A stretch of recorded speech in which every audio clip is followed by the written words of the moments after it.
Ganda nito, oh. Sana maging successful yung pagbebenta ko ng damit noon, ha? Mahal, ang dami nating ibebenta mamaya. Manifest natin na makabenta kayo, Nay, para makaahon na tayo sa kahirapan. Hindi ako makapaniwalang nabili ko na yung pangarap kong tig 200,000 na relo. Wow, ang ganda niyan, Tay. Anak, tignan mo to binili sa akin ng tatay mo. Diba ang ganda? Hala, di ba mahal yan, Nay? Mas mahal pa to sa bahay ng kapitbahay natin, no? Magbebenta ulit kami mamaya para mas marami tayong pera. Anak, binilang kita ng kotse. Gamitin mo to pag pupunta ka ng school, ha? Ha? Tay, di ko naman po kailangan ng kotse. Kaya ko naman po mag-commute. Gumastos pa tuloy kayo. Dami mo naman sinasabi, anak. Sige na, puntahan mo na sa labas. Wow! May sarili na ako sasakyan. Wow, ang ganda naman ng bagong kotse mo, Scarlett. Ay, salamat po. Hindi ka ba nagtataka, Scarlett, kung bakit ang bilis niyong yumaman? Galing yun sa pagbebenta ng damit nila, nanay. Ang dami na nga nilang mamahaling gamit ngayon, eh. Sure ka ba? Na damit lang ang tinitinda nila? Nay, bumabagabag talaga sa isip ko kung bakit ang bilis nating yumaman. Ano ba talaga binibenta niyo ni tatay? Ano ka ba, anak? Malaki talagang kita sa pagbebenta ng damit. Pero, Nay, wala nang pero-pero. Hindi ka ba masaya, anak? Na mayaman na tayo? Na nabibili natin lahat ng gusto natin? Sige na, mag-aayos pa ako ng benta ko. Mahal, nakauwi ka na ba?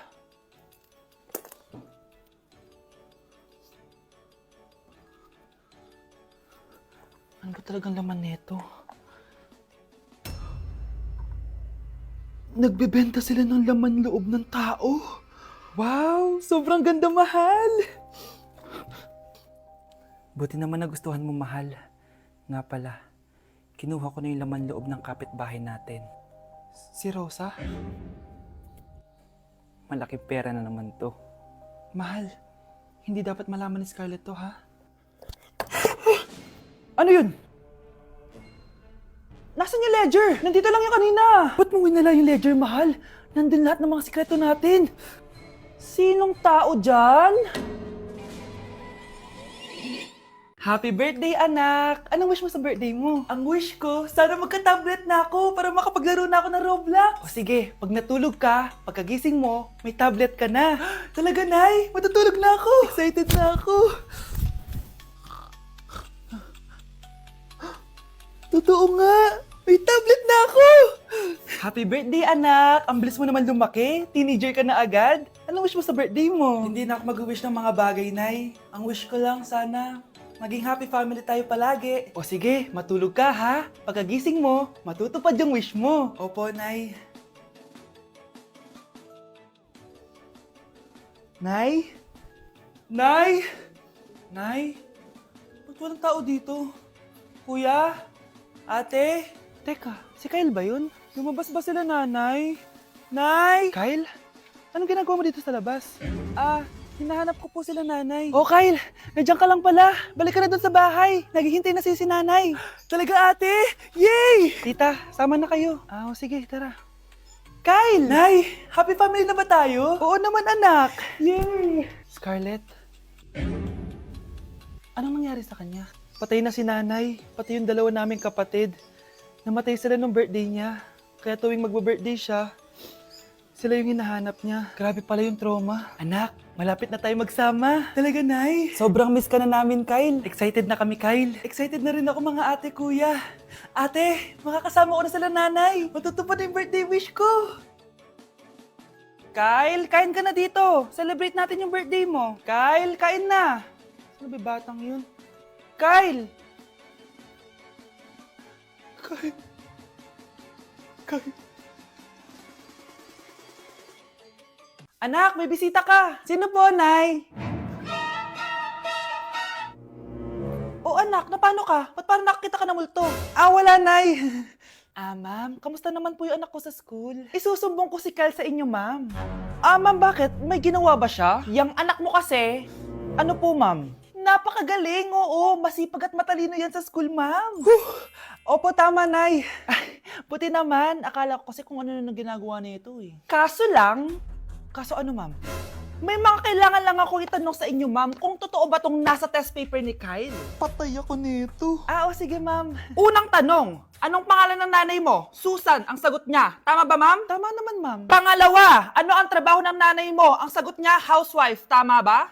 Oo, ma'am, tama. Okay. Pangatlo, ano ang gustong ginagawa ng nanay mo sa'yo? Pinaglulutuan, binibigyan ng baon, tama ba? Oo naman, mahal na mahal ko yan si Kyle. Ano ang ayaw na ginagawa ng nanay mo sa'yo? Wala naman nakalagay dyan, di ba ma'am? Kasi wala naman ako ginagawang masama sa kanya. Ang nakalagay dito ay palaging inuutusan.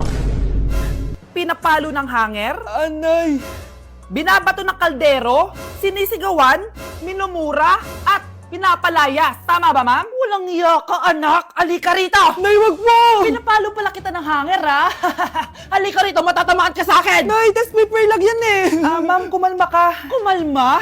Kasalanan mo to eh! Ikaw una matatamaan sa akin! Sabi ko nakalalayas na ako eh. Anak, nakita mo ba yung cellphone ng tatay mo? Nilagay ko dun sa loob ng kabaong niya bago siya ilibing. Ha? Ba't mo naman ginawa yun, anak? May mga importante laman doon. Baka sakaling buhay pa siya para matawagan niya ako. Ay, Diyos ko talaga tong batang to.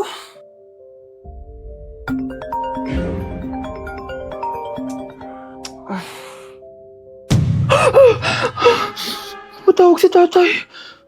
Nay, kailangan natin pumunta sa sementeryo. Tumawag sa akin si tatay. Anak, pwede ba? Wala akong oras makipagbiruan sa'yo. Marami pa akong tatapusin trabaho. Pero nay, Pag di ka pa tumigil, kukunin ko yung cellphone mo. tay, sumagot ka. Alam kong buhay ka. Sa lahat ng pwede kong makita, ikaw pa talaga. Jessica, tinatawagan ko lang tatay ko. Nababaliw ko na talaga, no? Patay na tatay mo, di ba? Baliw. Hindi, buhay siya. Ito tandaan mo, kapag hindi ka pa tumigil sa kabaliwan mo, susunod ka na sa tatay mo. Sinabihan akong baliw ni Jessica tapos sinaktan niya ako. Totoo naman, di ba? Nabuhay ka. Anak, nabalitaan mo na ba? Ha? Ang alin, Nay? Patay na si Jessica. Natagpuan siyang walang buhay dyan sa may ilog. Ano? Ay, Diyos ko, kawawang bata. Tay, sumagot ka na please. Ikaw! Ikaw ang pumatay sa anak ko! Ano? Eh siya nga to ng away sa akin eh. Ikaw ang huli niyang kasama. Tandaan mo to. Isusunod kita sa tatay mo. Tay, hindi ko na alam gagawin ko. Sinisisi ako ng nanay ni Jessica sa pagkamatay ng anak niya. Natatakot ako. Anak, yung nanay ni Jessica. Oh, Bakit, Nay? pinatay daw. Binitin sa may puno. Ano? Nakakatakot na dito sa barangay natin, anak. Sinong pumapatay sa kanila? Nay, may tao. Sino po sila? Magandang araw po. Ako po si Detective Jason. Ako ang may hawak sa investigation case sa pagkamatay ni Cheska at ng kanyang nanay. Bakit kayo nandito? Dahil dito,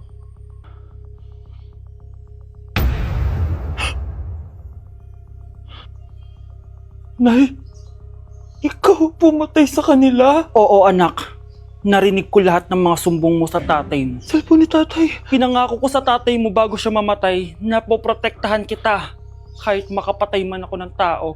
Sumama ka sa akin, ma'am, para ma-interview ka namin. Tandaan mo to, anak. Kahit nasa kulungan ako, poprotektahan kita. Tumawag ka lang.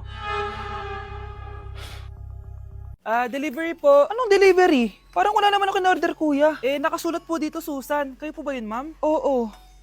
Sige, baka nakalimutan ko lang. Nay, ano po yan? Cellphone?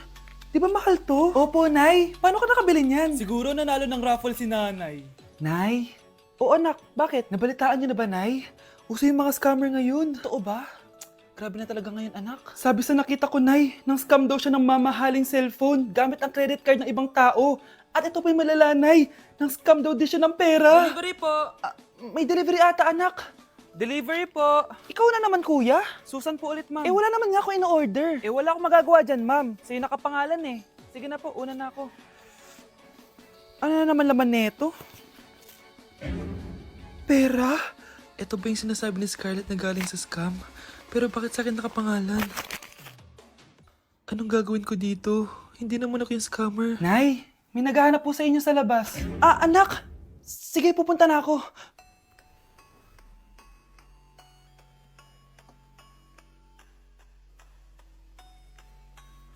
Hello po. Ano pong kailangan nila? Kayo po ba si Susan, ma'am? May natanggap po kasi akong report na kayo daw po nangi-scam.